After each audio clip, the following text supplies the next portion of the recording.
दोस्तों नमस्कार, मेरा नाम है फार्मासिस्ट अभिषेक चक्रवर्ती और बहुत बहुत स्वागत करता हूँ एक बार आपका फिर से अपने वीडियो के ऊपर। तो दोस्तों मैं वैसे तो फार्मासिस्ट हूँ, मैंने अपना मेडिकल स्टोर ओपन किया है, अपनी फार्मेसी है मेरी। और मेरे जो सब्सक्राइबर हैं वो लोग भी मतलब न्यू कमर्स ही हैं ज़्यादातर, जो लोग नया मेडिकल स्टोर ओपन करना चाहते हैं। लेकिन दोस्तों मेडिकल स्टोर ओपन तो कर लेते हैं, लेकिन उसके चैलेंजेस को फेस करना बहुत ज़्यादा मुश्किल होता है। क्योंकि देखो दोस्तों क्या होता है ना कि आजकल इतना ज़्यादा कंपटीशन का टाइम है कि आपको हर गली नुक्कड़ पे मेडिकल स्टोर मिल जाएगा। साथ ही साथ में ऑनलाइन जो दवाइयों की सेल है उसने भी बहुत ज़्यादा इस प्रोफेशन को डिस्ट्रॉय किया हुआ है, क्योंकि वो लोग इतना ज़्यादा डिस्काउंट दे देते हैं कि रिटेल काउंटर वो डिस्काउंट को दे नहीं पाता है। अब दोस्तों क्या होता है कि ना कि देखो कोई भी बिज़नेस हुआ, जब तक आप उसका लूप होल नहीं देखोगे कि वो कहाँ पे लूप होल है इस बिज़नेस में, तो वो बिज़नेस सफल नहीं हो सकता है। अब जैसे कि मान लो कि आपके इलाके में किस प्रकार की मेडिसिन की रिक्वायरमेंट है, किस प्रकार के कस्टमर हैं, किस प्रकार के पेशेंट आते हैं, तो इन सब को आपके दिमाग में एक माइंड मैप होना चाहिए कि हमें कस्टमर के लिए क्या हमें देना है और क्या नहीं देना है। तो देखो मैं आज एक बहुत ही मोटी सी बात बताता हूँ।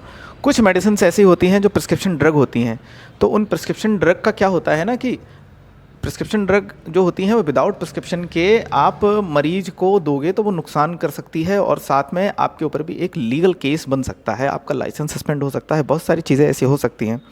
जैसे कौन कौन सी दवाइयाँ हैं मैं आपको दिखाता हूँ, आगे आ जाओ। तो क्या होता है ना कि जैसे इस प्रकार की दवाइयाँ जैसे कि आपकी हो गई ज़ोल्पिडेम, जैसे हो गई क्लोनाज़ेपैम, तो ये जो दवाइयाँ होती हैं ना दोस्तों, ये विदाउट प्रिस्क्रिप्शन के आप नहीं दे सकते हो। बट मेरे पास में देखो सारी चीज़ों का स्टॉक लगा हुआ है। और ये स्टॉक क्यों लगा हुआ है, क्योंकि मेरे पास में वजह है कि मैं क्यों इन चीज़ों को रखता हूँ। अब जैसे क्या होता है ना कि इस क्षेत्र में, मेरे जो एरिया है इस क्षेत्र में बहुत सारे मानसिक रोग के मरीज़ हैं, मानसिक रोग के डिप्रेशन के मरीज़ होते हैं। तो इन डिप्रेशन के मरीजों को क्या करना पड़ता है कि आप इनको नॉर्मल दवाइयों से ट्रीटमेंट इनका नहीं चला सकते हो, ना ही दे सकते हो, ना कोई डॉक्टर देगा और ना ही ऐसा मरीज़ सही होता है। तो इनको दिखाने के लिए एक स्पेशलिस्ट डॉक्टर की ज़रूरत पड़ती है। तो स्पेशलिस्ट डॉक्टर क्या होगा? स्पेशलिस्ट डॉक्टर एक साइकेट्रिस्ट होगा। साइकेट्रिस्ट को आपको हायर करना पड़ेगा। अगर आप उसको हायर नहीं कर पा रहे हो तो आप उसका एक ऑनलाइन कंसल्टेशन का एक प्लेटफॉर्म है, उसका उपयोग करो। आप वीडियो कॉल के थ्रू या वीडियो कंसल्टेशन के थ्रू ये सारी चीज़ें आप मेडिसिन को मरीज़ तक पहुंचवा सकते हो। साथ ही मरीज़ को दोस्तों जब रिलीफ होने लगता है तो मरीज़ अपने साथ साथ कई और मरीजों को भी, नए मरीजों को भी लेके आता है, और धीरे धीरे धीरे धीरे आपका एक रूटीन बनने लगता है। एक तो मैंने एक मोटी बात बता दी आपको साइकेट्रिस्ट की, ठीक है। जैसे कि इनकी जो दवाइयाँ होती हैं साइकेट्री वाली, तो वो चीज़ें क्या होती हैं विदाउट प्रिस्क्रिप्शन के आप नहीं दे सकते हो। जैसे कि मेरे पास में, मैं आपको प्रिस्क्रिप्शन के फॉर्मेट दिखाता हूँ। मेरे पास बहुत ढेर सारे प्रिस्क्रिप्शन लगे हुए हैं। अब देखो सबसे पहला मैं प्रिस्क्रिप्शन आपको फाड़ के दिखाता हूँ, इसमें निकाल के दिखाता हूँ। तो इसमें अगर कैमरे में दिख पा रहा है तो ये दोस्तों ये प्रिस्क्रिप्शन हो गया, ठीक है। तो इसमें क्या है देखो कि आप देख पा रहे होगे, मरीज़ का नाम है मिस्टर जितेंद्र, और साथ में केयर जो है वो मिस्टर अभिषेक चक्रवर्ती लिखा हुआ होगा। और देखो दोस्तों इसका जो डायग्नोसिस बनाया है वो है एंजाइटी प्रोमिनेंट का, ठीक है। अब इसमें डॉक्टर का नाम भी आप देख सकते हैं, डॉक्टर संकल्प दीक्षित, MBBS MD हैं ये KGMC से, और साइकेट्री में इन्होंने जो है वो स्पेशलिटी की हुई है। तो दोस्तों ऐसे ही, और देखो इनका जो है वो मोहर भी आपको सील के साथ में, और क्या नाम, इनके दस्तखत भी आपको देखने को मिलेंगे। और ये इसमें सारी चीज़ें, ये लीगल डॉक्यूमेंट हो गया है। अगर आपके पास में कोई DI या कोई इस प्रकार के लोग आते हैं जो चेकिंग करते हैं कि आप ये सब दवाइयाँ क्यों रख रहे हो और आपके पास में सेल परचेज़ क्या है, तो आप एक जो है कारण बता सकते हो कि भाई हमारे पास में मरीज आता है और हमारे पास में डॉक्टर अवेलेबल है, तो हम ये सब कर सकते हैं। ये तो मैंने देखो दोस्तों एक साइकेट्री वाली बात बता दी।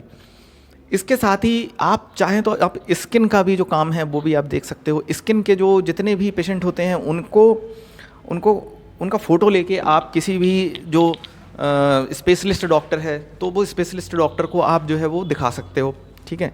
और उनके मतलब की दवाइयाँ जो है वो आप अपने पास में रख सकते हो, उनको बेच सकते हो, उनको आप दे सकते हो। अच्छा खासा मार्जिन होता है दोस्तों। और ऐसे ही आप फिजिशियन को भी हायर कर सकते हो। क्रॉनिक इलनेस वाले जो लोग होते हैं, जैसे कि डायबिटीज़ है किसी को थायराइड है, तो ये जो है वो MD मेडिसिन डॉक्टर जो है वो बहुत अच्छे से देख सकता है। आप डॉक्टरों से कांटेक्ट करो, और अगर आपको डॉक्टर नहीं मिल रहे हैं तो आप मुझे बताइए, मैं आपको एक डॉक्टर प्रोवाइड कराने की पूरी कोशिश करूँगा। आप अपना कॉन्टैक्ट नंबर मुझे मैसेज कर सकते हो या फिर कमेंट सेक्शन में आप मुझे अपना कॉन्टैक्ट नंबर दे सकते हो और मैं भी अपना कॉन्टैक्ट नंबर आपको प्रोवाइड करा दूँगा। तो ये सारी चीज़ें आप कर सकते हो। देखो दोस्तों, कोई भी बिज़नेस हुआ, वो बिज़नेस तब तक आप सफल तरीके से नहीं चला सकते हो जब तक आप उसके लूप होल को ढूंढोगे नहीं, और लूप होल के साथ साथ में उसको कैसे करके हम मैनेज करेंगे, ये चीज़ बहुत बड़ी होती है।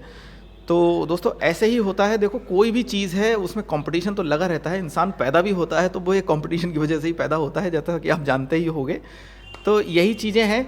कोई भी बिज़नेस अगर आप करोगे तो मन से करो और दिमाग लगा के करो, साथ ही साथ में उसकी जो कमियां हैं, उसके जो दायरे हैं, उनके अंदर आप रह के करो, तो आपका बिज़नेस जो है वो बहुत जल्दी सफल होने के चांसेस रहते हैं। अब देखो क्या है कि आजकल OTC काउंटर पे बहुत सारी चीज़ें ऐसी होती हैं जो बिकती रहती हैं।